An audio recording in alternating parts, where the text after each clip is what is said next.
நண்பா தளபதி ஃபேன்ஸ் எல்லாத்துக்குமே வணக்கம். சப்ஸ்கிரைப் பண்ணாத தளபதி ஃபேன்ஸ் வந்து சப்ஸ்கிரைப் பண்ணிக்க நண்பா. எவ்வளோக்கு எவ்வளோ வந்து ஒரு அராஜகமான ஆட்சி நடக்க முடியுமோ அந்த அளவுக்கு வந்து ஒரு அராஜகமான ஆட்சி அப்படின்றது நடந்துட்டு இருக்கு. அதுவும் தாவேக்காக்கு எதிராக வந்து ஒரு மிகப்பெரிய அளவில் வந்து கேவலமான விஷயம் அப்படின்றது வந்து திமுக வந்து பண்ணிட்டு இருக்காங்க. ஆனால் இந்த அளவுக்கு வந்து ஒரு கேவலமாக இருப்பானுங்க. ஆட்சியை வந்து பிடிச்சி ஆகணும், ரெண்டாவது டைம் வந்து ஆட்சியை பிடிச்சி ஆகணும் அப்படின்றதுக்காக வந்து இந்த அளவுக்கு வந்து கீழ்த்தரமாக வந்து பெண்களை வந்து இந்த அளவுக்கு வந்து அசிங்கமாகவும் அவதூறாகவும் அவங்களுக்கு வந்து பாதுகாப்பு இல்லாத சூழ்நிலையை வந்து உருவாக்குவானுங்க அப்படின்னு வந்து யாருமே எதிர்பார்த்திருக்க மாட்டோம். இப்போ நிறைய நீங்கள் வந்து கேள்விப்படலாம், வந்து விசில் அடிக்கக்கூடாது, கண்டக்டர்களையும் வந்து விசில் அடிக்காதீங்கன்ற மாதிரி வந்து மறைமுகமாக சொல்கிறதா இருக்கட்டும். இன்றைக்கி வந்து ஒரு வீடியோ வந்து பார்த்துருந்தேன். அதில் வந்து அந்த தூய்மை பணியாளர் வந்து விசில் அடிச்சு தான் வந்து குப்பையை வந்து போடுற மாதிரி வந்து, அதாவது அவங்க விசில் அடிச்சாங்கன்னா குப்பையை வந்து போடுவாங்க, அந்த மாதிரி வந்து பண்ணிட்டு இருந்தாங்க. அதை கூட அடிக்கக்கூடாது, அதுக்கு பதிலாக வந்து ஒளிபெருக்கி சொந்த காசையாக போட்டு திமுக கவுன்சில் வந்து சொந்த காசு போட்டு வாங்கி தர அளவுக்கு வந்து தளபதி விஜய் மேலேயும் அந்த விசில் சின்னத்தை மேலேயும் வந்து அந்த அளவுக்கு வந்து பயத்தில் இருக்காங்க.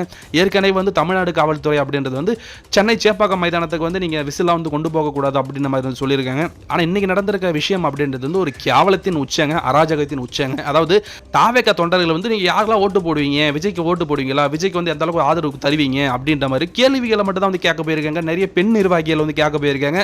ஒரு அமைதியான முறையில் வந்து நம்ம ஜனநாயக முறையில் வந்து கேட்க போயிருக்கோம். ஆனால் திமுக சில குண்டர்கள் 30 பேர் சேர்ந்துட்டு வந்து தாவேக தொண்டர்களை வந்து அடிச்சிருக்காங்க. அது மட்டும் கிடையாதுங்க, கர்ப்பிணி பெண் அவங்களையுமே வந்து அடிச்சிருக்காங்க, அவங்களையும் வந்து தாக்கியிருக்காங்க, பெண்களே வந்து தாக்கியிருக்காங்கன்னா எவ்வளோ ஒரு கேவலமான விஷயம் அப்படின்னு சொல்லுங்க. அந்த பெண் வந்து அவங்க அழுது வந்து ஒரு பேட்டி கொடுத்துருக்காங்க. நான் வந்து கர்ப்பமாக இருக்கேன், எனக்கே இந்த நிலைமையில் இருந்துட்டு இருக்கு, பெண்களுக்கு வந்து பாதுகாப்பு தரேன் அப்படின்னு வந்து நான் அப்பான்னு சொல்லிட்டு இருக்காரு ஸ்டாலின். ஆனால் பெண்களை போட்டு அடிக்கிறாங்க. கர்ப்பமாக இருக்குன்னு தெரிஞ்சும் கூட வந்து இந்த அளவுக்கு வந்து தாக்குதல் நடத்திருக்காங்க.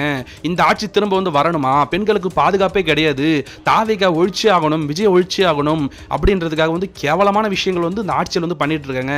திமுக வந்து கண்டிப்பாக 2026 வரக்கூடாது, அராஜகமான ஆட்சி திரும்ப வரவே கூடாது அப்படின்றது அந்த பெண் வந்து தன்னுடைய கஷ்டத்தை வந்து சொல்லிட்டு இருக்காங்க. ஸோ இதை பற்றி நீங்கள் என்ன நினைக்கிறீங்கன்றத மறக்காம வந்து கமெண்ட்ஸில் சொல்லுங்கள் நண்பா. சப்ஸ்கிரைப் பண்ணாதவங்க சப்ஸ்கிரைப் பண்ணுங்க நண்பா. தேங்க்யூ.